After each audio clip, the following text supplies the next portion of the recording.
This game is horrific.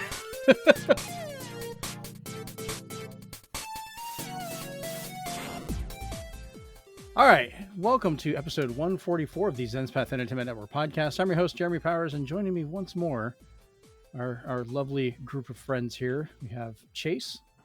Hello. Steven. Patent pending. And Rachel. I'm not dead yet, but I could be. Chase is having really shitty internet today. He might just come and go as he pleases, or as someone else pleases. It's not his choice. He'll be here when he can. His online is about as good as Concord's. Oh, God. Man, now you must have really jinxed it, because yeah. Watch out, Chase. With a supposed $400 million budget, his internet is still useless. Positivity. Supposedly. Yeah. Supposedly. Given who said those rumors, I immediately threw them out and did not care because it was a person. I'm just like, yeah, I don't listen to that guy anymore at all. So I'm good without it. But Chris is still without us because he has a life. The rest of us are still here, though. Once again, though, before we start, if you are watching the video version of this, give us a thumbs up, share it with people, leave comments. We prefer that, so we can communicate. And if it's the audio version, leave us a review as well. Maybe share it with others. But we will go ahead and jump into what we've been doing. And we will start with Steven this week. Oh, what a list do I have? What you got? Developments and everything. So I've been playing ZZZ and Multiverses. But Multiverses started season 3, so they added Powerpuff Girls, all voiced appropriately. Good. And they're adding a DC character I've never heard of. But then towards the end, wait, which one? Which one? You just gonna say that? You don't drop else? that in front of me now. I'd have to look it up. Just give me describe what they look while, like. While I'm looking it up, what they also teased in the trailer is that Raven's coming from Teen Titans, and the Wicked Witch of the West from Oz. Interesting. That's interesting. That's very interesting. I'm dying to figure out which DC characters, because I was a huge DC kid. Like, I had the whole card collections, everything, so I'm pretty good at identifying, because they have a very weird roster they can pull from. So I'm just kind of wondering. We're all just quietly waiting while Steven does research live on the air. Yeah. Nubia. Oh, okay. Interesting choice. All right. But my favorite stage they added the movie theater from Gremlins 2. So they're watching you fight, and they're all screaming and laughing and saying things while you fight. And I was like, this is an awesome addition. Do they have Hulk Hogan on occasion get up there and start screaming at him? That would be nice, but he'd probably say something inappropriate. Probably. Yeah. But other than that, I broke the mold, and I couldn't stand it any longer. And I had an unfortunate turn of events over last weekend that made me kind of go into 24-hour care for one of my cats. So I decided, screw it, I'm buying the Marvel vs. Capcom collection. I can't wait. And I just played that in my room. It runs amazingly on the Switch, and matchmaking is perfect. But be careful, Justin Wong is now on the leaderboards. He's the Wazzler. Is it fairly easy to play one-on-one, like if you and I wanted to play each other? No, it's super easy. It's easy to the point where people are making content where they're just playing their favorite creator friends only. Because in the past, when you use something put together like Fightcade, it was just if you got matched. Now it's you go in a lobby and you can even have people spectate. Justin Wong's already ran a tournament where everybody who donated added to the pot that they would win. So people played harder and harder and harder as the thing went. That sounds like Justin Wong. Yeah. So it was all like, it's all very good. Like, it's easy to play together. I'm probably going to break down and go ahead and buy it as well, because I want to play it while I'm traveling, and I just want to fight you guys. I couldn't stand it, and I was like, and it's 10% off. Okay, fine. Nice. Well, you won't be fighting me because I don't play those games, so... I don't know what to say, Rachel. Oh, no! Well, I do know what to say. Rachel, what have you been doing? Well, I'm still playing Astrobot. It's so good, isn't it? Yeah, it is. I played it on stream today. And those rock and rumble courses where you have to like jump over the sand, and I played one with these giant bells that drop down. There's 3 of them. I was stuck. I played it. I kept dying. And I had to stop and then go do something else and then come back to it. And then finally I got it. And then I haven't touched the circle challenge levels from this particular galaxy. I tried to, and I got too ticked off. I got too ticked off. I'm just And gonna I was say, as like, you find more, they only get harder. oh, I'm sure they do. My new friend Matt from Threads already warned me. He's like, you're gonna need a drink, then you're gonna need another drink. And I was like, cool. And he's like, and this game is supposedly for kids. And I go, yes, and there's no way to adjust the difficulty at all. Everything is one hit kill. Everything.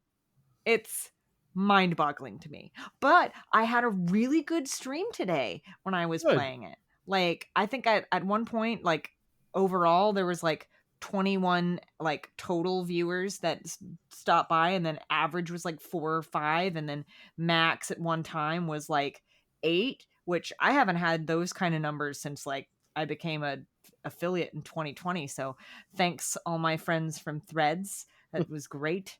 And then of course I'm so close to being done with this book that I'm reading, the Chuck Tingle book. I'm so close. I read it in while I'm in line at the theme parks, because it's a really good place to read. Normally I bring it to work with me and I read on lunch, but I eat lunch with like people that want to talk more at lunch, like, and just keep talking, so I don't read. Damn people. Do they finish their lunch? Oh yeah, they finish their lunch and then we just sit there and keep talking. Or we look at videos on our phone and show each other the videos and stuff like that. So I don't really have as much time to read on lunch now. But I'm this close to finishing it, and then I can pick up another book. It's really good. It's at a point now where I'm just like, oh my god, how is he going to resolve this? I thought this would resolve this, and oh my gosh, it's very What's the name good. of the book? Bury Your Gaze by Chuck Tingle. Yeah, it's a horror comedy. If anyone knows anything about old Hollywood, you might recognize that term, where as if there's any characters that are gay, they either kill them off or write them out or whatever. Yeah. And I remember the trope on that one. Yeah. It's a very common trope, or used to be. It's less so now. But there's a whole slew of references to a particular company that rhymes with Herner Smothers. So you want me to just say it? I mean, no, I'm not gonna. Also, But, if you need to tell somebody, if you need to tell your friends about this book, you need to warn a brother, right? Yeah, that's exactly what it is. Yeah. But there's a lot of references to that particular group of people, and another particular show that I love, and its ending, and the network involvement as to why certain things changed. So it's bizarre. Clearly Chuck Tingle felt some kind of way about it, and that's why this book was written this way. So it's fascinating. And I'm adoring it so far. And then there's even references to the other book he read, Camp Damascus, or wrote. Yeah, and then tomorrow I'm going to some retro game stores with my bestie Kaya.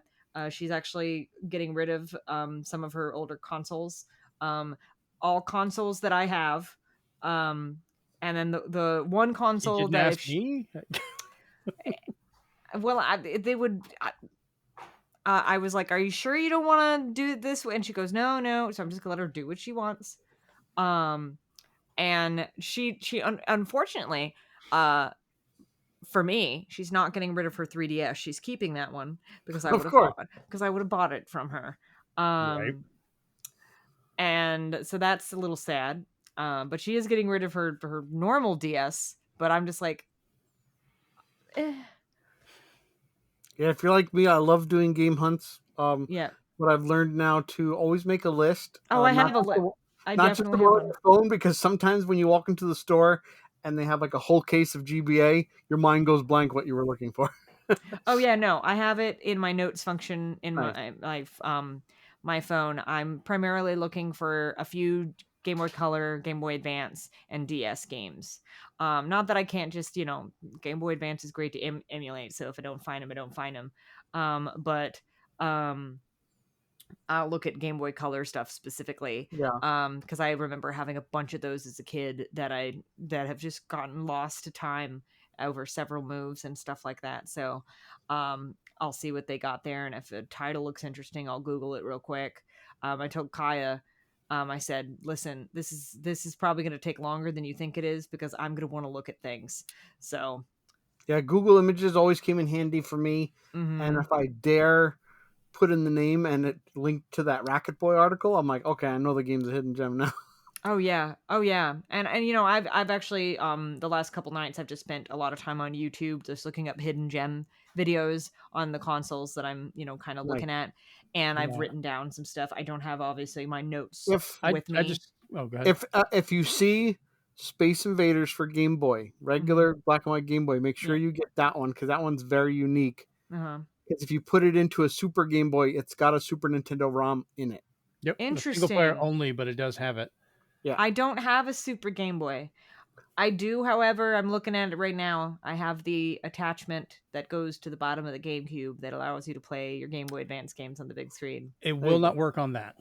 Yeah. Oh, I know that. It'll play, but it'll just play as the Game Boy, Oh, the yeah, original Game Boy version. Yeah, I know that. But I will like, say, ever since I found out that fact, I've been looking for Space Invaders for your regular Game Boy. yeah, I but may have 2 copies. I'll have to let you know. I'll have to tell you guys later. I'll bring up my list of ones that I'm looking for, that I've written down that looked really fun. Yeah, I like Once we using get off I stream. still use CLZ for tracking all my games, and I can have Yeah, I do that to wish make sure I list. do not get doubles Yeah, because I forgot to scan the games I got from GameStop that I showed you guys last week, and I had to return Handsome Collection because I was like, I already have it, and I returned Borderlands 3 because it wasn't complete. right. But yeah, Well, thankfully, like I But said, it lets me do the wish list, so I can just pull that up and be like, all right, this system. All right, here's the games I'm looking for right now, and I can just kind of tear through the store that way. mm-hmm. But yeah, I've got some stuff that I'm looking for, and obviously there's a store that we're gonna go to that does some modded consoles, so I'm gonna take a look at those while I am there. They actually do like a contest every now and then where you can actually, it's a raffle, and if you like go into their store during certain times, you can buy a few tickets for like $10 or whatever, and then they do the no, that store I would Yeah. recommend you probably message Jeremy saying it's just a fair price for a modded. Oh, I will console. 100% do that. You Yeah. know that I will. So, Yeah, I'll try and get back to you as soon as I can tomorrow, but I have other stuff I've got to do tomorrow, but we'll see. yeah, no worries. If they don't have any of the modded consoles there, I'll see what actual consoles they have, and I'll message you guys and be like, "Hi." Are you going kind of early in the morning, or are you going in the afternoon? We are meeting up at 11:30 at her house, and then drone over there. So sometime around noonish. So Okay. I think I can tell you off the bat though, most people adore modded Wii's because those are powerful enough to play just about everything. Oh So yeah, those I have are a the most stack of them popular. back here that I've been doing. Those are the most popular modded consoles are Wii's. yeah. So Yep. I don't have room for more like bigger consoles, so I just see what handheld they have that. In I what might world like. can anyone call the Wii a bigger console? Well, I'm looking at my Like, it's so space over tiny. here. I'm looking at my space over here, and I only have yeah. one spot left to put something, and I don't know that I have another like spot to plug it in for. So I have a spot, but I don't actually have a spot. You know what I'm Right. saying? Yeah. So, but yeah, so hopefully I find some stuff that I like. A couple of the stuff that I remember off the DS list, which there was one that's called, there is actually what it's called, not, it's called Nostalgia. It's a steampunk RPG, so that Yeah, one looks good. yes, yeah. And then the other one that I remember was, I think it's for Game Boy Color, and it's not, it's just called Invaders, and it's a shooter. Yep. Do So- you already have Henry Hatsworth? Yes, I do. Okay, good. Just want to make sure that's a requirement. I for DS remember games. specifically 2 copies came in at the mall GameStop many, many years ago. Mm-hmm. And if I remember correctly, George bought both of them and said, "This one's for you. This is your game now. You will like this game. Please take it." And I said, "Don't you want me to like check it out first?" And he goes, "No, this is your game now." And it is it is so much fun, and it is deceptively hard. DS games are starting to spike a Yeah, lot more. if you find Monster Tail, that's an awesomely unique Metroidvania. Okay. Yeah. Which I think I do have that one. I need to actually play it. I kept thinking it was some other type of game. All right. Well, Chase, what you been doing? Shinobu's birthday was just 2 days ago. Not yesterday. 2 days ago. Oops. Yes, 2 days ago. Time is a weird 2 days ago. concept. I know.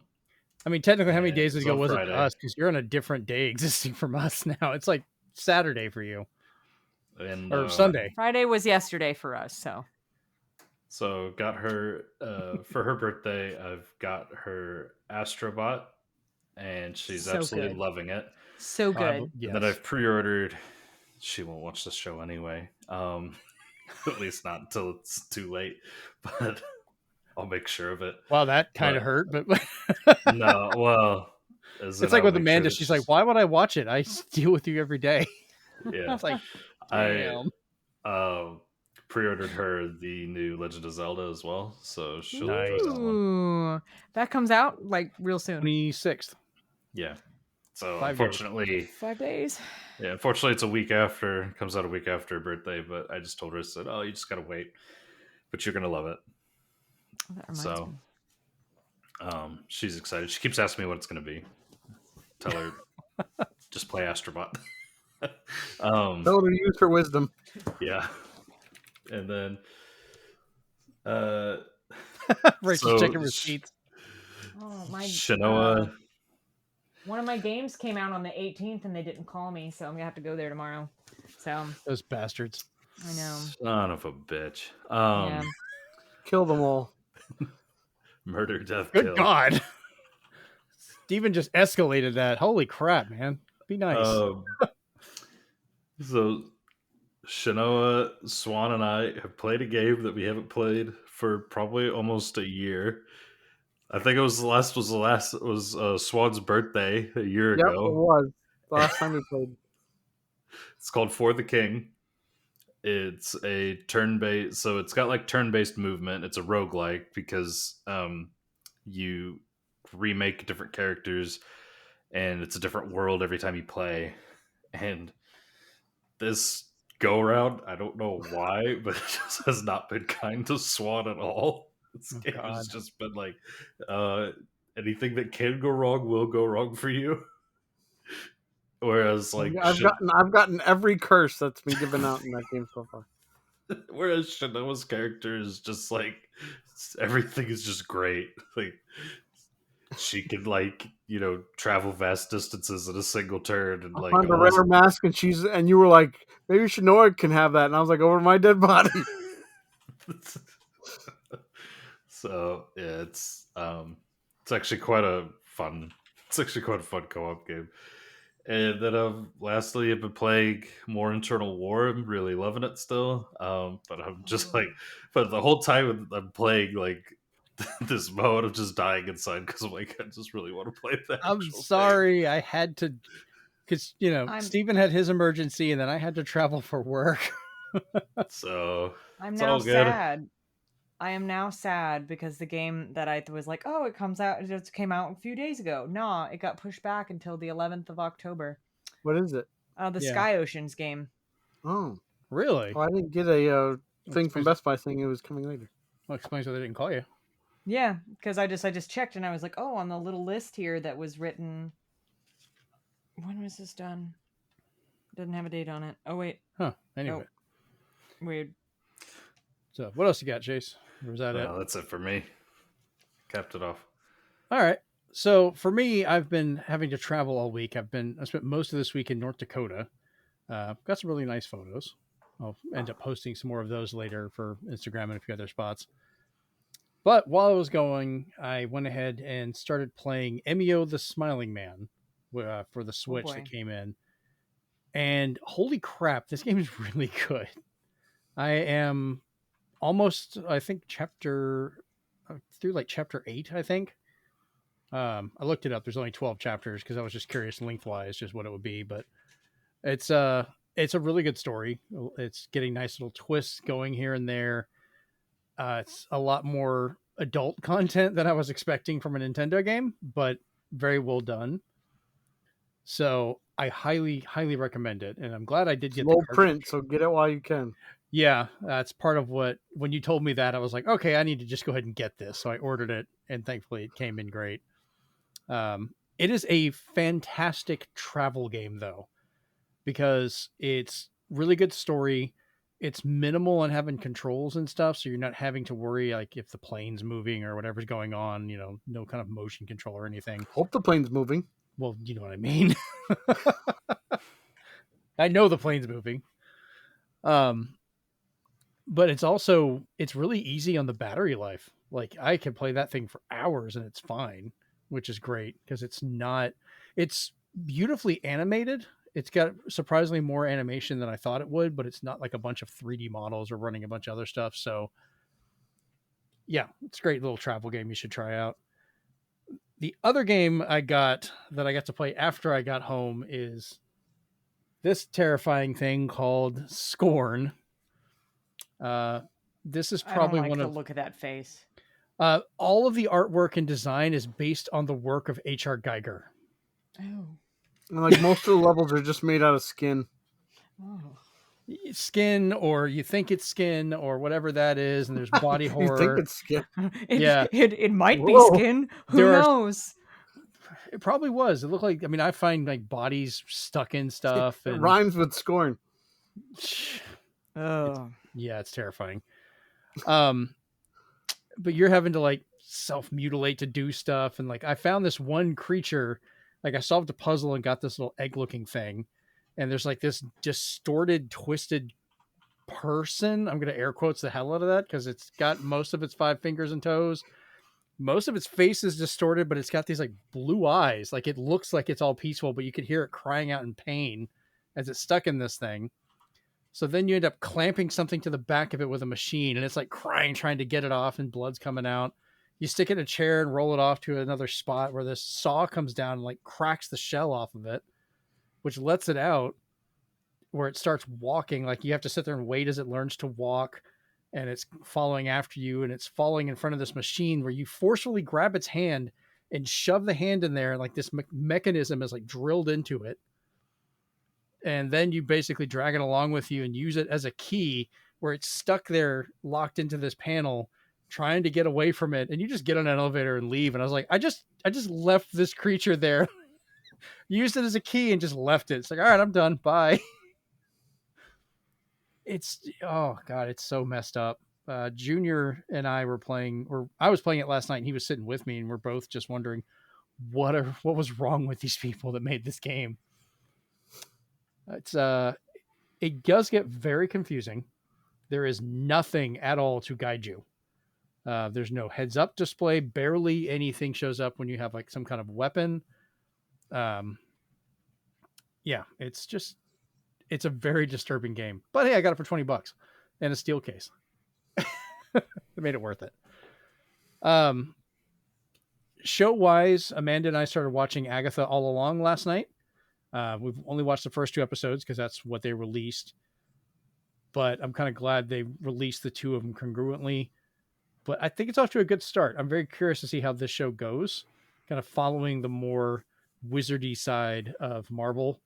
You know, we've seen it with Doctor Strange, and now we're kind of seeing it more on this end. And I'm very curious where it's going to go. But the cast is great. I do like how everybody interacts. And it just seems very interesting. So I think its new episodes are on Thursdays, I believe. So I guess I'll watch the next one after I get back from my next trip because I'm going to Wyoming next week. So last thing is talking about Zelda. When you brought that up, Chase, I did go ahead and pay off my Switch Lite because screw you, Nintendo, for finally making me get a Switch Lite because I always get the Zelda editions of systems. I'm probably going to get this and not play it. I'm just going to be like, all right, I've got that. I'm going to put it with the collection and move on. You should put just Zelda games on it. That's very tempting. I did pay off my copy of Zelda, so when we go on vacation in 2 weeks, I'll have that to play on the plane. So that'll be cool. Ooh, where y'all going on vacay? We're going to Maine, going up to Acadia Park up in Bahaba. You having lobster? Again, yes. I had it last year when I was up there, and it was delicious. But I loved it so much, and I only got to spend like a half day in Acadia. It was glorious up there, hiking and climbing up the little mountains and stuff. Yeah, my dad's from there. Oh, nice. Well, we're going for the week, and I'm taking Amanda with me so we're going to be right up there during the season change. So we'll have all the different colors of the leaves and so forth, and hike around and just do whatever she and I wish to do. So that'll be fun. All right. So that's enough of what we've been doing. Let's move into our news, because it is an interesting news week this week, with everything from chip problems to lawsuits to possible leaks, and Sony somehow making the PS5 Pro possibly more expensive. All right, first up, Qualcomm. You guys familiar with them? It's the company that makes chips usually for mobile devices and things like that. They have been found to be talking to Intel to try and buy them out. The problem with this, it's led to a stock increase at Intel, but a stock decrease at Qualcomm. So they're actually losing money over that whole idea. Neither side is responding to questions. But what I found out that was interesting, and I told you about this a little bit earlier, Rachel, and I was going to explain it to you. Intel and AMD are they have poison pills, basically. They're landmines. So back in 2009, Intel and AMD made an agreement. They have a joint x86 or x86 64-bit cross-licensing patent agreement. Patent? Yep. Patents will come up twice today. So if either company changes control, they immediately lose the right of that agreement to make those chips unless the other company agrees to renegotiate. So if Qualcomm buys Intel, AMD can go, well, that's great. You own them from whatever else they do, but you now can no longer make an Intel chip unless you make a whole new setup, which would basically be almost impossible. You can't just change the structure of computing. Some companies are trying to, but you don't have operating systems and everything for it yet. This is also part of why when AMD was doing really bad a couple of years ago, no one tried to buy them out, because they knew if they bought them, they would lose the ability to use any of their chips. So it's basically mutual assured destruction between the two of them. Intel and AMD just kind of protected themselves and agreed not to kill the other one. Oh my God. I didn't even know about it. That is somehow the most World War II coded patent agreement that I have ever heard of in my entire life.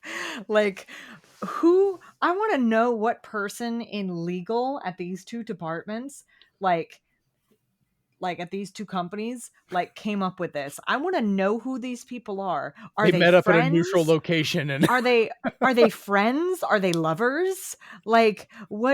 What do we know about them? God, what were they doing back in 2009? Romeo and Juliet of computing. What were they doing back in 2009 to have this happen? I'm curious. There had to have been something going on back in 2009 to start this off. That is fascinating. And then also ballsy as hell. Yeah, I mean, because right now they both co-own the patent on those designs, so they can make the chips all they want. But just if one of them goes out, because Intel and AMD make other stuff. Yeah. So if a company makes a decision where they're like, well, we don't care to make more chips, we're just going to buy them out to get this other stuff, that would drastically change all of the landscape of computing. Because you imagine what would happen if Intel just stopped making processors? So much shit would just fall apart. Intel not inside. Yeah. Just marked out AMD. So I found that interesting and kind of ingenious. Just no one will buy them out, because what's the point? You lose everything.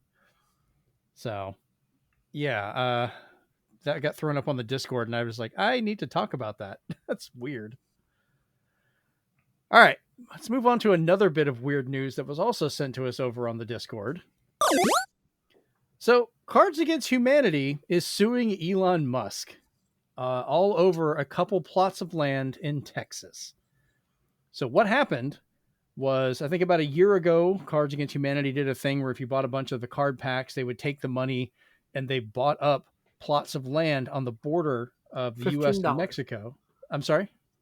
If you spent $15, Which I at do least. believe I did that. I ordered stuff and spent the money on there. So they bought up these plots of land because it would put a gap between the border wall. And they were like, hey, that way they can't build anything there. It's preserved.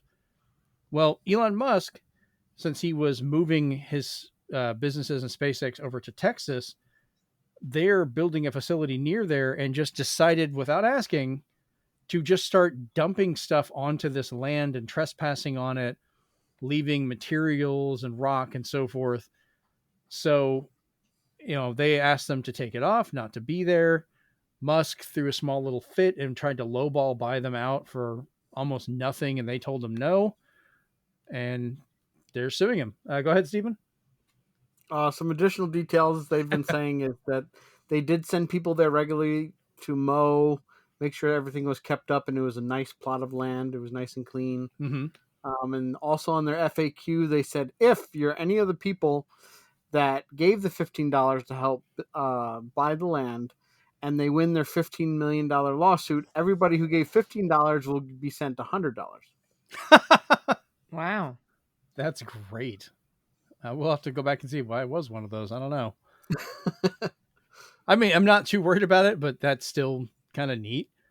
But I do enjoy the lengths Cards Against Humanity will go for some of this stuff. Like, they will not back down from this shit. For a weird card game, they can do some stupid stuff. So yeah, just kind of thought that was an interesting one. But next up, this is one I believe, Steven, I think you added, so I will let you talk about it. Go ahead. So in preservation news for games lost now have been found. They only had previously only had 3 chapters of the 6-chapter Professor Layton game on Japanese mobile. Never came out here, but they found somebody who had an old Japanese cell phone, like an F960i, if you look that up. And they got all 6 chapters dumped online. So it's called Professor Layton and the Mansion of the Deathly Mirror. And everybody's really happy because now already there's a team of Layton fans that are already working on an English translation. And we'll let you know shortly when it's able to play through emulator. Oh, it's going to be great. I'm so excited. That reminds me of like old like Japanese like games like that. Obviously we got the Kingdom Hearts mobile game that was on phones and recoded on the DS. Did they ever get that weird one for Final Fantasy VII that had Vincent as a Turk? Do you guys remember this, the cell phone game? I know of it, and I think part of it was brought into, I think they merge part of the story into Crisis Core's remake. I think they merged some of, but he was a Turk. This is far before any of that. Like, Vincent's old. He's old enough to be Sephiroth's daddy. So, yeah. And Sephiroth, like Papa. Exactly. And so like this was before all of that. So I don't know. All I know is it was a mobile game, and I don't know if anyone ever got to preserving it. So I'll have to Google that. But it just reminded me of that because I was like, oh damn, the Layton thing. Yeah. I didn't know there was a Layton game we never got either. So neither did I. Like, I knew that there was some. I knew that God, it was the little town thing that you managed in one of the Layton games. That one was a mobile game as well on cell phones, and they ended up putting it into one of the games. I'm just waiting on them to tell us when World of Steam is coming. Part of me also thinks, like, I hope Nintendo like reads that news and says like, "Hey, the Dominus collection is doing well. Maybe we'll release all the Layton games on Switch." Oh my god, I'd buy If that so fast. I would buy that so fast. And they'll be like, "We're including Deathly Mansion fully localized." And All if right. and if the Ace Attorney games can do this well, trust me, Layton would sell very well. The only thing on there is the chick, the one with the lady, the young lady. Yeah. So complete your collection. Yeah.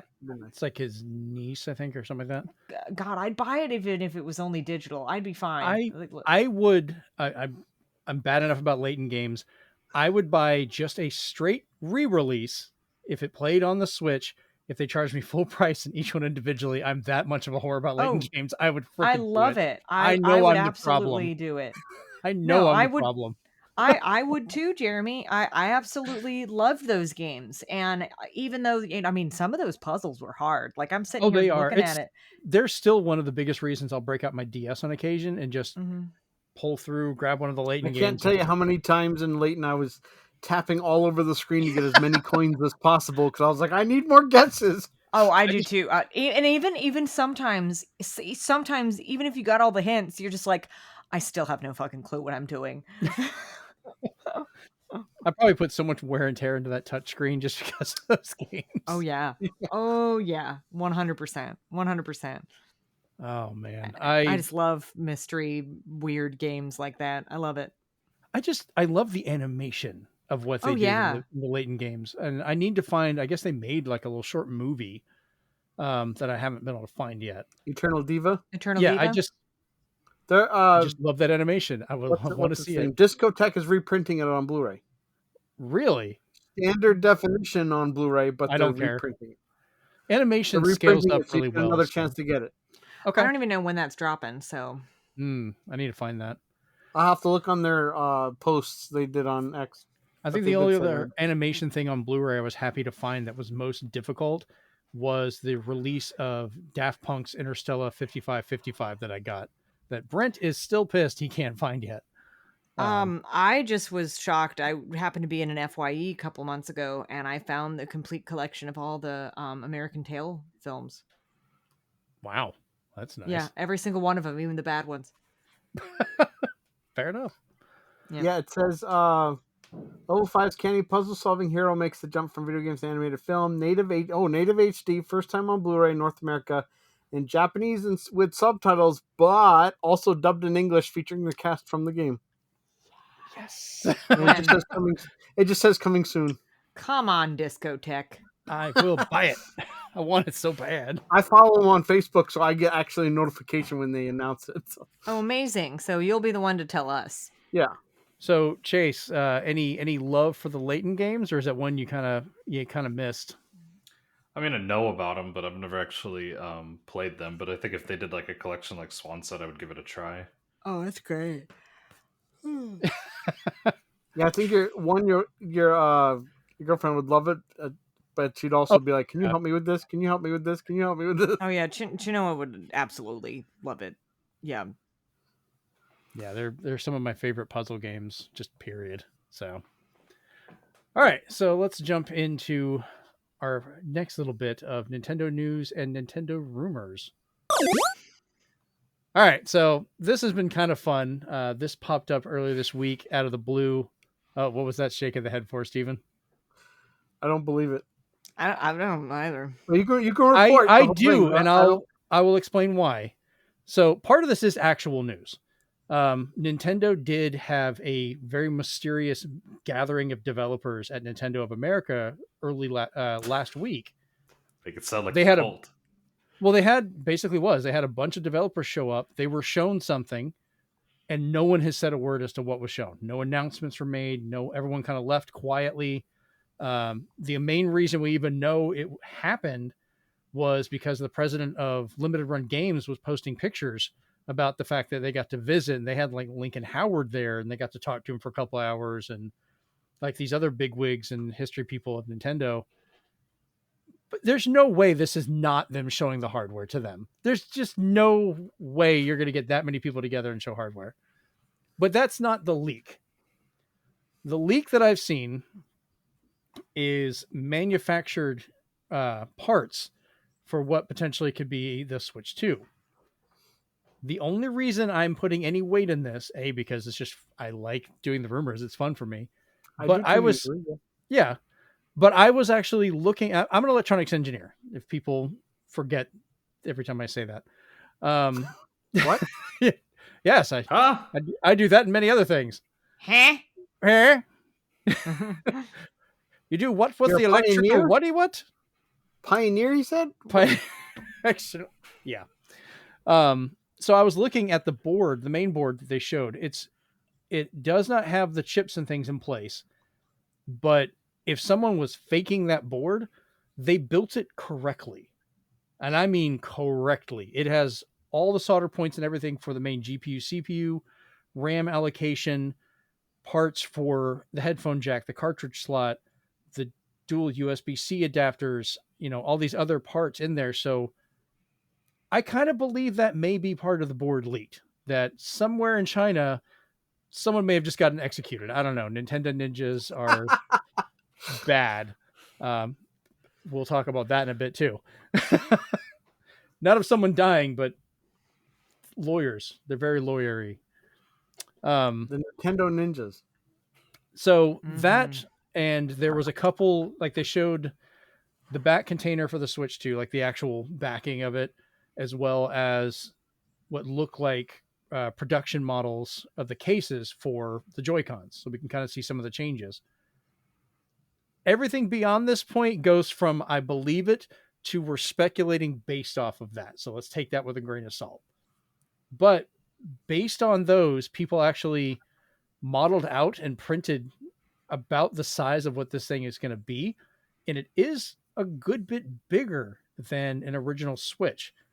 It's almost the width of a Steam Deck, which also means the Joy-Cons seem to be larger as well, with an extra button on the right Joy-Con that we don't know what it does yet. There's just a hole for it. Because, normally you had capture on the left and then home is on the right, I think, or vice versa. Normally that's how it was, but one of them has a second button on it now. Yeah, my Switch is in the other room. I'm not going to go bother looking. I don't know. I'm curious to get you guys' thoughts on this, like of what we got going on. Steven, I'll start with you because I know you got some fun things to say. It was kind of a wave for me. First, I was like, "Oh, that's pretty cool," but there's too much for me going into the rumor mills a lot. That seems too many flags per se. That puts it in the debunked for me. One, I'm curious what the okay, go ahead. One, the guy coming out as like a 3D model enthusiast, but the most damning thing was those were the same exact things that were, the documents they showed were the same things that were shown in May that somebody said they had. So the pictures are new. So I think people are just trying. This is my opinion on it. Right. Is I think people are trying to get in on the engagement and just saying like, "Oh, look, I 3D printed them and look how different it looks." So they're following the hype train right now, but I don't think it's going to amount to everything because I think their leaks are still airtight. Okay. Rachel, you got any thoughts on this one? Well, listen. Companies are known to leak stuff to gauge interest. We all know that. We've seen it. We've experienced it. Whatever. I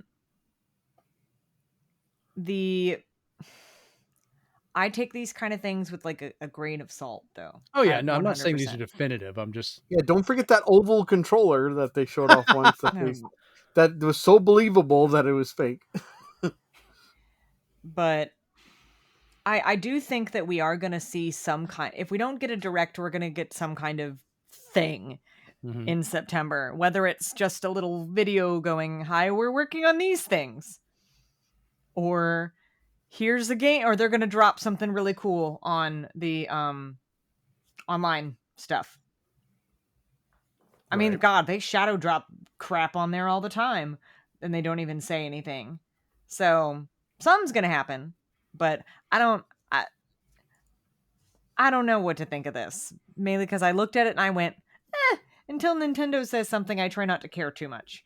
because it's just I don't want to get my hopes up for something because I have a perfectly good Switch right now. I think for me, I just get excited because I love the technical design aspect of it. So I have fun. Oh, sure. Like I loved back when the Wii came out. Boy, there were some absolutely stupid, insane ideas of what people thought the Wii was going to be, and then the Switch when that was coming out and stuff like that. It was always a very entertaining thing to me. Chase, what about you? What are your thoughts on this potential leak or the designs that are out there? One, I find it I find it amusing thinking of Nintendo having a cult meeting at Nintendo of America. I didn't think of it as a cult meeting until you said that, and I was like, yeah, no, I So could you're see like- that actually. Well, this is the way you said it. You're like secret meeting, and nobody gets like. They're a secret. only It's a certain secret people- society. Everybody only people shows were up. They have invited like to, and it was just like, yeah, everybody had to wear like hooded robes. Donkey Kong Secret hoodies. society, hooded robes. There's some guy that comes in with a solid gold Bowser. Triforce. Yeah, Miyamoto dressed as Link walking. Yeah, in. the solid gold Triforce just in his hands. You can't see whoever's face it is, but then his Doug hood Bowser falls back dressed and as it's actual actually Bowser. Reggie. Reggie's still in the secret society. He doesn't We work never for really- Nintendo anymore, but he's still in the secret society. They can't make him leave. Reggie and the Layton Day Saints.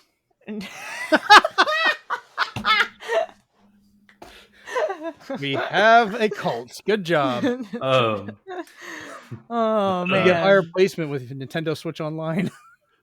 Nintendo Cult But- Online. Are we all the- members now because we have NSO? Maybe.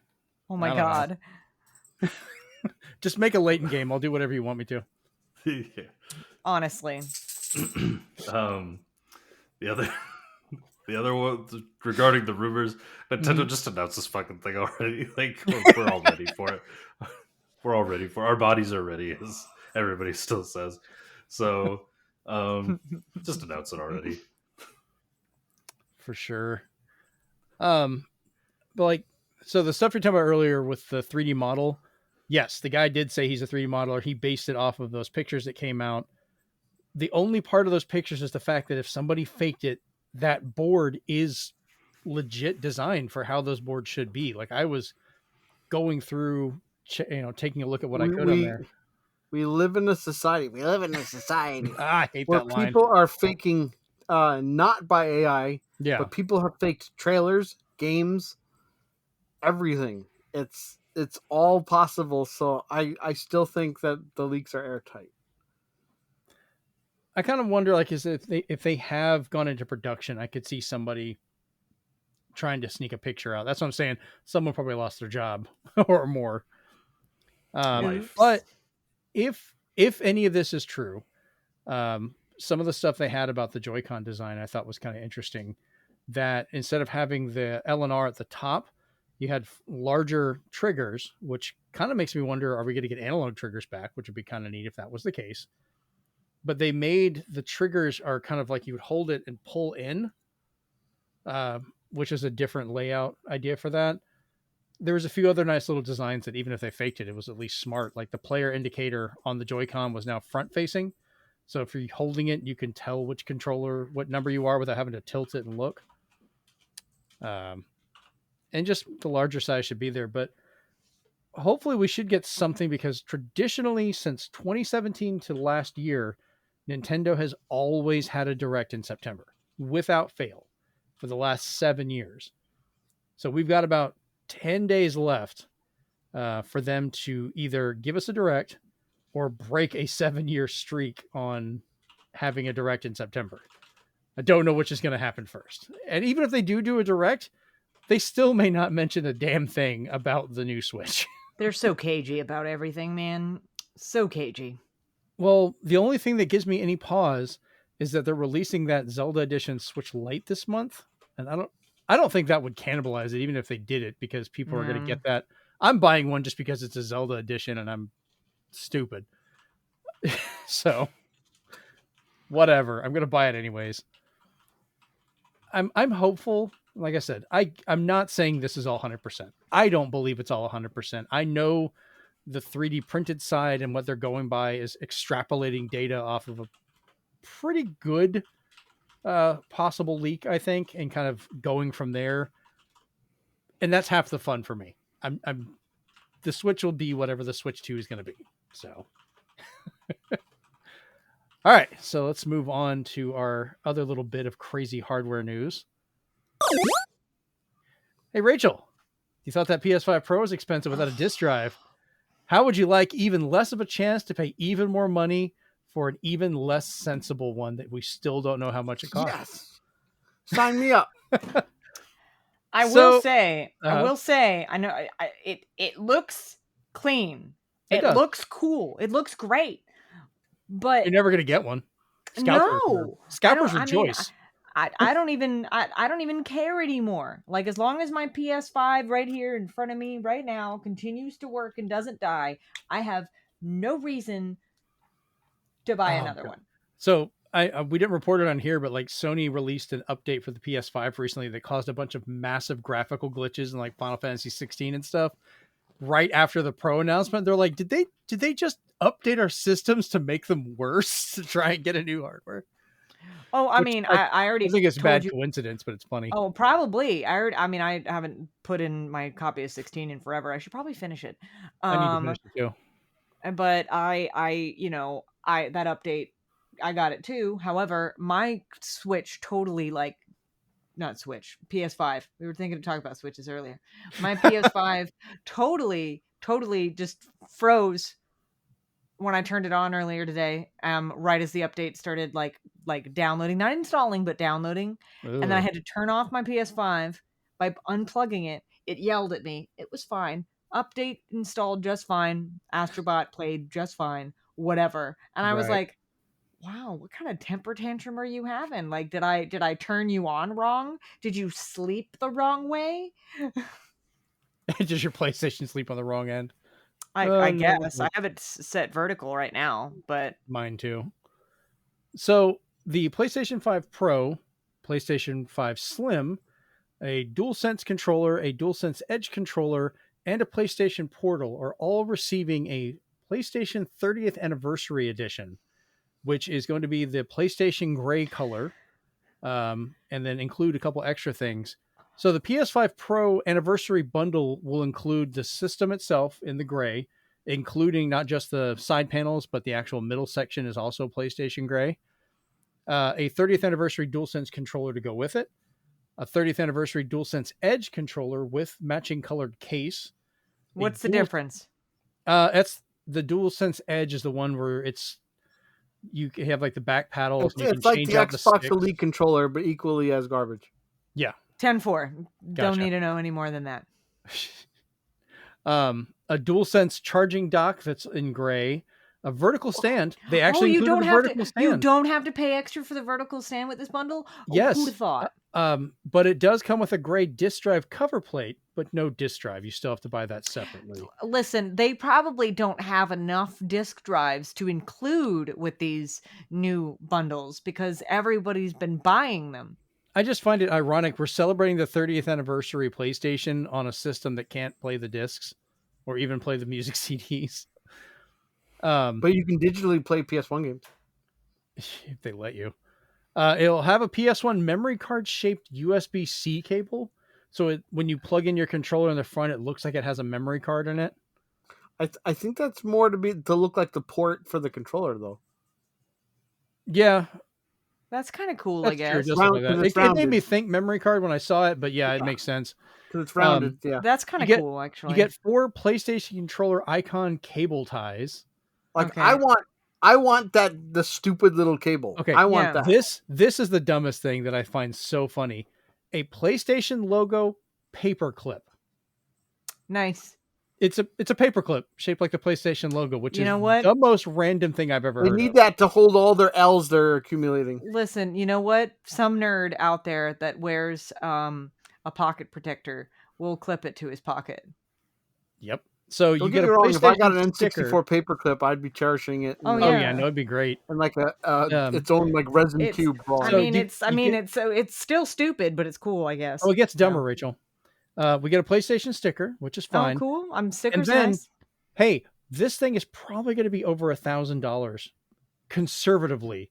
How would you like to randomly get one of 30 posters which means you'd have to buy multiple of the systems to try and get People 30 are going to be randomly put posters. People are going to be trading the hell out of those, by the way. Like, Probably. oh, I got this dumb one that it features, I don't know, lame, like, name the most lame, least favorite PlayStation, like, character ever. Intelligent Cube. I love it. And like, name it. And then there's someone really wanted, I don't know, Life and Filter. Cloud. So My mom actually liked that game. NFL Game Day. Okay, I'll agree with you on that one. The PS5 Slim bundle includes everything that comes with the PS5 Pro bundle, except no DualSense Edge or charging dock. No price yet has been given on any of these, but they are limited to only 12,300 units worldwide total. They will make no more, and they're only available through PlayStation Direct. And it's supposed to be a nod to the original PlayStation 1's December 30th original launch date. Steven, go ahead. But rejoice, at least the regular controllers will be available at retailers. Nice. So you can still get the 30th anniversary controller, not the Edge, the controller. I wouldn't mind doing that. I think they released a version of that on PlayStation 4 before. I never got it either. Each system is going to be uniquely numbered. It's going to be etched in to the outer cover to show what number of these limited release ones you got. So you can have that along with your, whatever random poster that you happen to pay for. So I think this is got more the poster for 2 Extreme. Yeah, this is more celebrating scalpers exist, I think, than it does actually celebrating PlayStation's history. If they don't do a method like Best Buy does, they're going to be DOA again. Well, when this got announced, their website was already breaking. Like, they haven't even started doing orders yet, and they're having problems. So, because when they did that special celebration PS4, it was a disaster going through their queue. Yeah, I got one and I sold it to somebody in Sweden. But so here's the thing, and apparently I once again pissed people off on Threads with this, and I don't care. I'm going to continue to say it.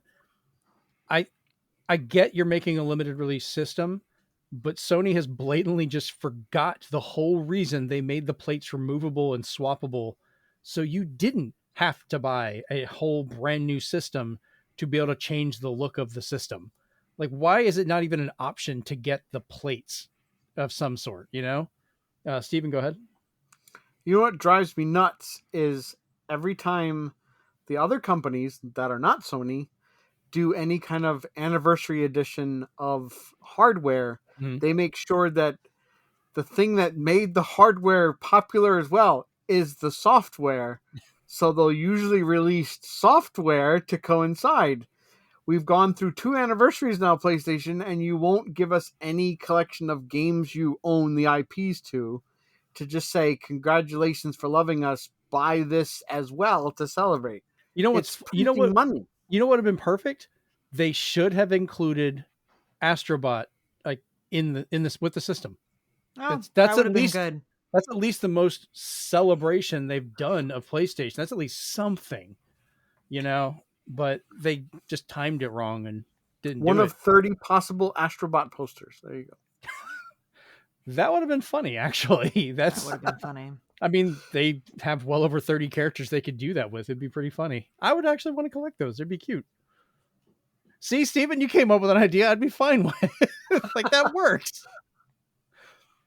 Oh, man. People are defending this thing so much. I love how someone's like, well, see, this makes the $700 look better. And I'm like, that's not how that works, man. Sony should just patent having the worst limited edition consoles. They would probably try if they could. So, we've already had a discussion of who's getting a PS5 Pro. Who's going to try and get a PS5 Pro Collector's 30th Anniversary Edition? Go for it, Chase. Yeah. Oh, yeah. Down payment on a car or PS5 Pro? I'm about to say a normal Pro is probably going to be over $1,000 down there. Good luck. Yeah, I think a normal Pro is probably going to be $1,200 to $1,300. You probably have to sign away your first 3 born children. I'm just sitting here going, Still got my normal PS5. I'll be fine. As somebody that had the PS1, like when he was just a wee little kid and stuff, it does kind of like there's a little bit of like a like sick to the stomach feeling of like I would really love to have like something like this, but I just I would say at least try to get the controller because that'll be available everywhere, Mm-hmm. and that at least you can always look at in your hands instead of like looking at the system and being like, "Damn, that cost me a lot of money." The controller would be interesting. I don't think it comes with that special cable, but remember, for people that have 3D printers, I'm sure someone's going to recreate that controller end that you can just clip onto a USB-C cable and just have it yourself. I just want the colored buttons. That's what I was excited about. I was like, if I can buy the controller regularly and I desperately need a third PlayStation 5 controller, I was like, it'll be that one. I'm still on my first one. I haven't played it enough to wear that one down. Well, when I eventually move back to the States, I need to send 2 of them to Jeremy to get the batteries redone. Because it's not that difficult. I could walk you through doing it if you get the parts. It's not super difficult. The most annoying thing is the fact that they screen print their circuits on the inside, so you have to get those wedged in properly as you put it back together. Sony, I hate how their controllers are built. Just because I have to work on them. That's why I don't like them. All right. I don't even get a half-hour battery life out of my 2 originals. Oh shit. The batteries are just shot. So it's like they're brand new. Yeah. All right, let's move on to some fun Nintendo legal stuff. Oh boy. Well, Nintendo's done it.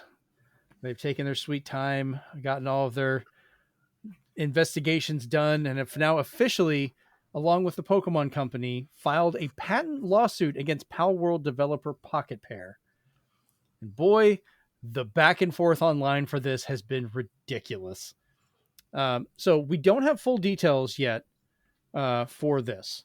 I know, Stephen, you included some of the speculation of what people thought, but we don't actually know what patent they're, because they say patents, not just patent, not one, but multiple.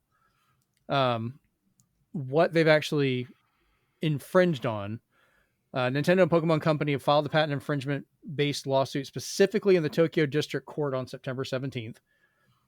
Quote, the lawsuit seeks an injunction against the infringement and compensation for damages on the grounds that Palworld, a game developed and released by the defendant, infringes multiple patent rights. Nintendo will continue to take necessary actions against any infringement of its intellectual property rights, including the Nintendo brand itself, to protect the intellectual properties it has worked hard to establish over the years. So that's cut and dry of Nintendo's initial publication about this. Mm-hmm. Pocketpair came out. There was also no announcement of Switch 2. Who put that out there? Because I laughed so hard when I saw that. Yeah, that was great. I saw that post. It's a meme now. It wasn't real, but it's a meme. Oh yeah, it should be a meme. They put it on every single announcement that they're gonna make. They're like, oh yeah, this is not a whatever announcement. You're like, oh my god.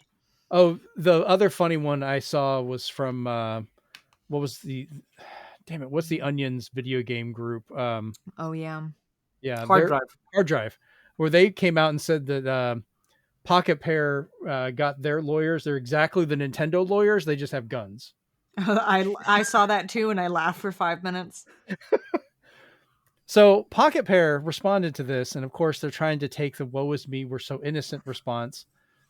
It said so what some people think the patent is about is how the player throws a Pokeball, and that it's catching a creature with a round ball with those particular animations. And the PAL sphere looks way too much like a Pokeball. Yeah.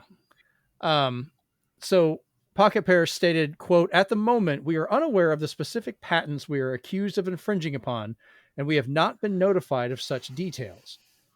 They continue to say, Pocketpair is a small indie game company based in Tokyo. Our goal as a company has always been to create fun games. We will continue to pursue this goal because we know that our games bring joy to millions of gamers around the world. Palworld was a surprise success this year, both for gamers and for us. We were blown away by the amazing response to the game and have been working hard to make it even better for our fans. We will continue improving Palworld and strive to create a game that our fans can be proud of. This next part is really funny. It is truly unfortunate that we will be forced to allocate significant time to matters unrelated to game development due to this lawsuit. However, we will do our utmost for our fans and to ensure that indie game developers are not hindered or discouraged from pursuing their creative ideas. Brother in Christ, that's some bullshit. This company made the most blatant freaking Breath of the Wild ripoff before this game. Like just, they just turn around and just churn out bullshit and try and take other people's ideas. Go ahead, Steven. So there's a lot to unpack here. Yeah, there is. It's awesome. If By the you way, even dare, hold on. If you even dare type in like Nintendo patent, Yeah, into X, you're going to get a lot of discourse. yeah. Steven, And before you continue, though, I'd like the biggest one that they're trying to get other people on Pocketpair's side is they're stating the timing of it, saying that they got the basically the patent granted just a few months ago, and once they got the patent granted, then they decided to sue them. But then actual journalists are looking into it, and they're like, no, they've gotten a lot of these patents years ago. They've gotten them in Japan. They applied for them in the US. It looks like it just got granted after a couple years, because usually when you do patents, they have to look through everything. But I do want to give people a quick primer in what Nintendo has for patents, and some of these might surprise you. So no, it's not going to like stifle anything, as we'll discuss later, but these are some of the patents they own. The way you use the touchscreen to move your character is a patent Nintendo owns. Holding down a button to make your character auto attack the nearest enemy is a Nintendo patent. Showing a confirmation screen when you turn your device back on from sleep mode is a Nintendo patent. really. Showing messages to tell you things like multiplayer related messages, Nintendo patent. Making your character darker when they walk into an object's shadow, Nintendo patent. Have other games done that? Yes. Is Nintendo going to go after everybody who walks into a shadow? No. But if you blatantly girl boss too close to the sun, Nintendo being the sun here, the sun is going to burn you, which is what they're doing now. If you come for the king, you best not miss. So listen, if they just had the animation of throwing whatever they throw at them, Nintendo would probably have been like, oh. Well, there's a ton of Pokemon-like games that they're fine with. Exactly. But you mess with the Pokeball, Ed boy, Nintendo comes for you. This comes on the heels that they just went after a bunch of Pokemon clones on the app market that actually used pictures of Ash and Pikachu and stuff. So they got them all removed and got a hefty payment from them saying you're done. So again, stop doing it. They know about it.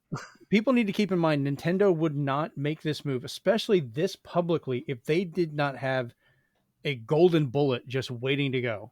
If they did not know this was a open and closed case, they would not have made these steps. They just take their time, they do their research, they let them stew and do whatever and just build up more evidence until they go after them. So I really want to see what this is going to end up being. And I kind of wonder if we do get a Switch 2 release, is that going to kind of bury the news on this lawsuit? Like they can kind of just go after it, and any ill will people have towards it is just going to get kind of buried because people are going to be like, I want new hardware. I'm all about that instead. So it's still a mess. Like I said, Pocketpair, I'm sure I've heard Power World is fun. People have enjoyed it. That's great. It does a lot of different things, but they've actually had some of their artists that have come out and started saying stuff recently as well, admitting like they were taking designs from Nintendo games and doing stuff before they got let go. Go ahead, Steven. So I also want to say, like, as much as it was kind of blatant in some areas, I still believe that nothing's going to come down to the designs, only because, as famously shown before, Pokemon kind of borrowed from Dragon Quest for a lot of creatures. So it's like imitation is the best form of flattery. So as long as it's not actual Pikachu with a gun, I don't think they cared about that. But then when they saw like you're messing with our gameplay, then they're like, now you're gonna get it. Yeah, and people also have to understand for a lot of those, like, Enix at the time, as well as Nintendo and other ones, some of those creatures are based on, Japanese mythology that already have designs that exist. So there's going to be similarities. Some of them probably were. I thought it was funny. Someone's like, oh, well, they took the bat. And I'm like, hey, guys, bats exist outside of games. You know that, right? Like, Bats. yeah, if I you love see a bats. bat and everyone draws the bat, they're going to be similar. Like, I can't help you with that one. But I don't know. This is going to be a lawsuit I think we're going to be covering for the next little while.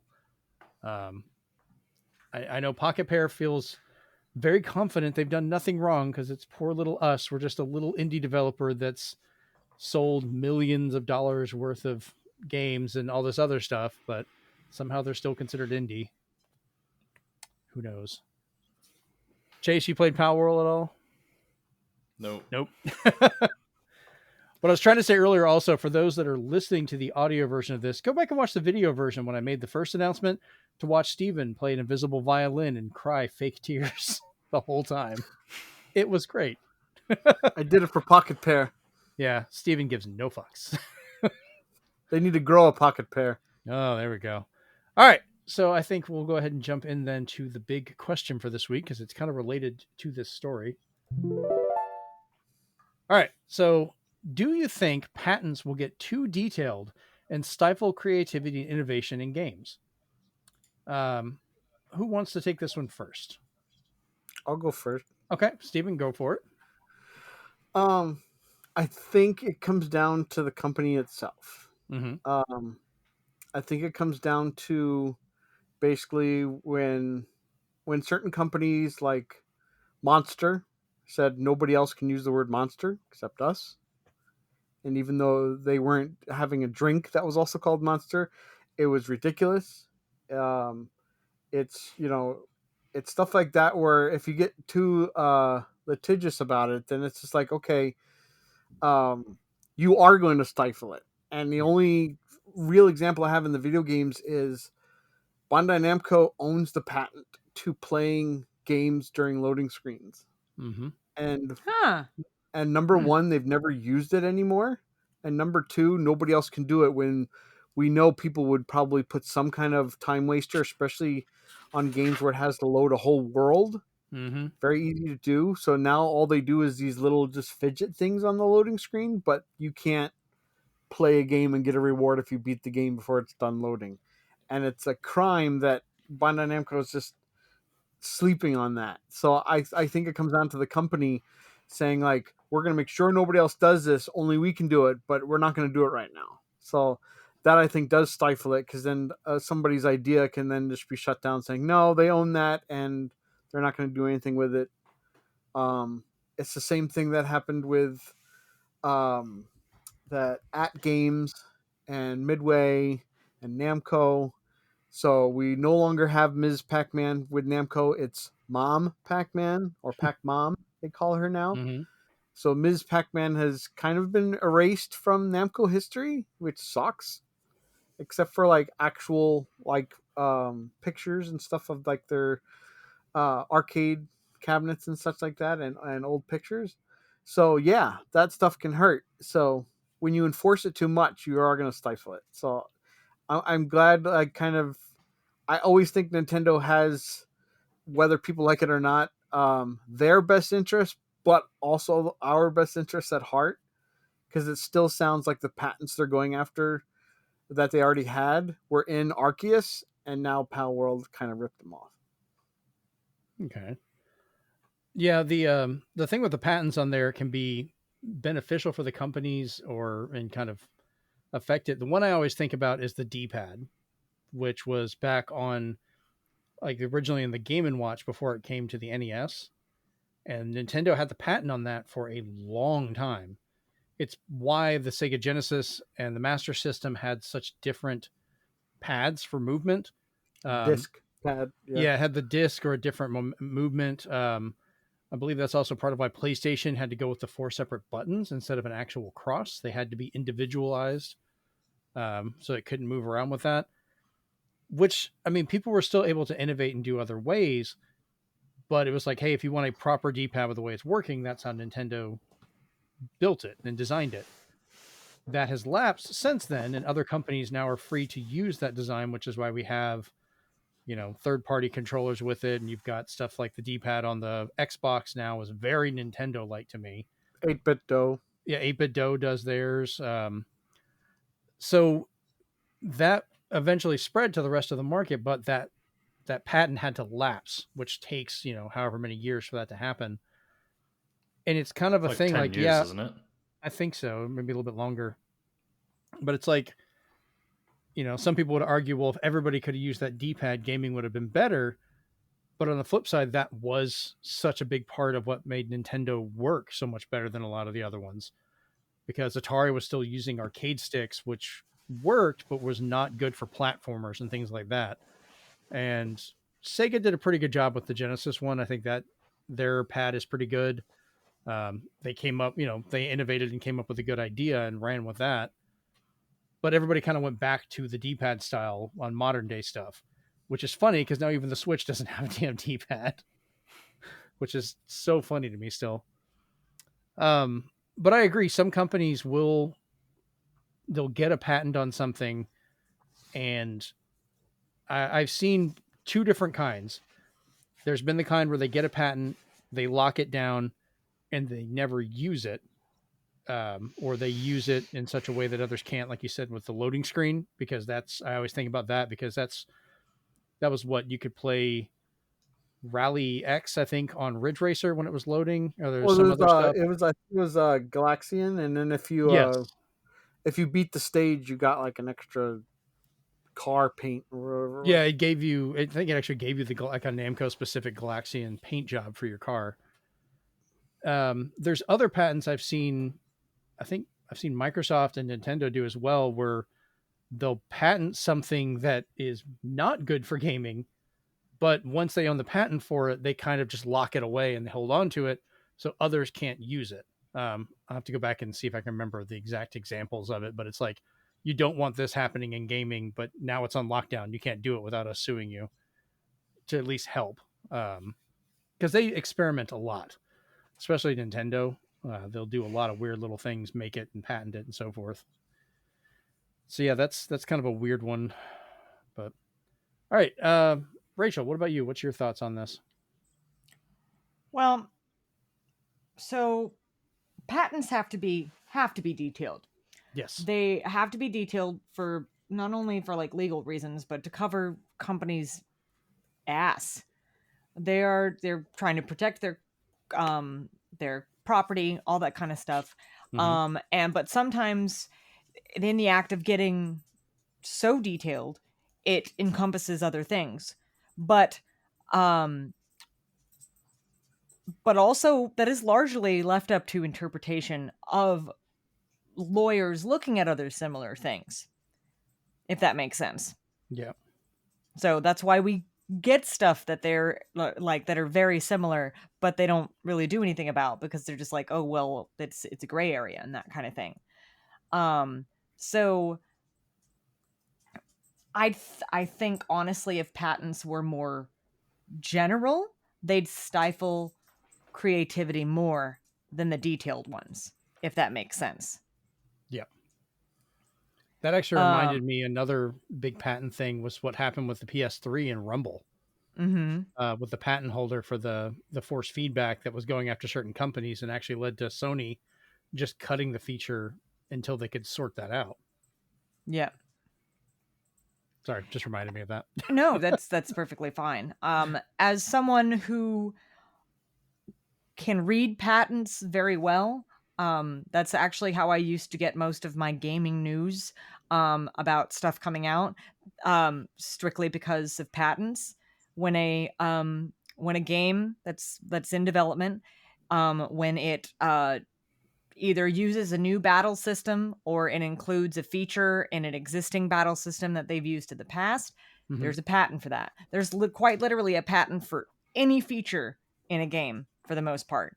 And if you know how to read patents, you can figure out what game it's for, what it is, whatever. So I think a lot of times that can actually help creativity because it teaches other developers what not to be using and what not to mimic as well. Mhm. So, or they can use it as inspiration, where it goes, oh, well, this is what this company is doing. And they have built on what they've already used and they're patenting this so that way nobody else can do that specifically. But in a way, you can use it as inspiration too, I think. So I think it does, but at the same time, it doesn't, if that makes sense. It Yeah. does. I kind of wonder, Steven, when you were doing your research, did Nintendo ever try and patent like the lock on, like from Ocarina of Time specifically? I remember when they, could lock onto an enemy, like that was a new thing at the time because that wasn't really done anywhere else yet. I don't know, but if I had to guess, they probably patented Z targeting. We're calling it that. But that So might who be one of knows? those. They didn't seem to really enforce it. Like they got the patent. They may have the patent for it, but they let other people still do it. Yeah, it's like you said. Sometimes it's good. They'll patent something that never needs to come to fruition. So by saying like we're patenting it so that we'll protect you guys Right. is kind of a nice gesture, especially if people are not happy about other patents. Because I think a lot of the discourse on social media about the patents is people are taking the illustrations and trying to pick those apart, saying, "Well, the Nintendo owned the patented dinosaurs because they use that as an illustration." Or Well, one of That's where it's that like, oval "Oh, switch came from, was the it's an patent too. a lot of times I think people take patents too seriously because Yeah. they have to submit an image usually. Their And I ideas. remember and they're more of a proof of concept, so that way Mhm. the patent can actually go through the submission process and be accepted as an actual patent. That may not end up being the final design, but they have to submit something. So And they kids, that's take why you see patent pending sometimes. yeah. So they take I think they take these things a little too seriously as well.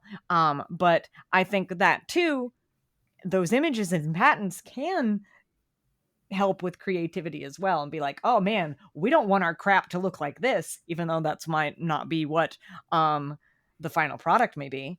So, yeah." Just remember, as the link I just shared with you guys, some of these are just so they don't get made, like a dust cover for dogs or a device for moistening your stamps, which is just a tongue. I don't know. Um, A dog trench coat could be useful.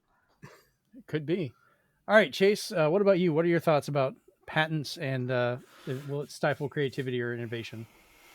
I don't think they stifle creativity or innovation. At least, I mean, I don't think they have yet, or I can't really think of a time where they have. Um, The load screens. yeah, for anybody that I do think that's weird though, where Mhm. companies sometimes put patents on things and then they're just like, we're never going to use this. It's Yeah, like, that would have well, been such a great feature on the PSP. Like just a little mini game while you're waiting on the disc to spin up and yeah, load something. Oh yeah, 100%. but I don't, I don't, I don't understand that necessarily. Other than yes, we can have it and you guys can't. Like fuck you guys. But it's just like I don't. It's ours. Yeah, we're never gonna do anything with it, but it's ours anyway. It's just like okay, I guess. Like, do you feel good about yourself? But um, yeah, as far as like patents go, I mean, people can complain about like some of the patents that Nintendo has, but Sony and Microsoft put out some really weird patents too. Like, I don't know, like Mhm. I don't have a list of them or anything, unfortunately, but I'm sure there's some really Steven's good on it. ones. Yeah. Um, so I don't think that they stifle creativity. I think at the end of the day, people have to protect. Companies got to protect their IPs. People got, and that's fair enough, as they should be able to.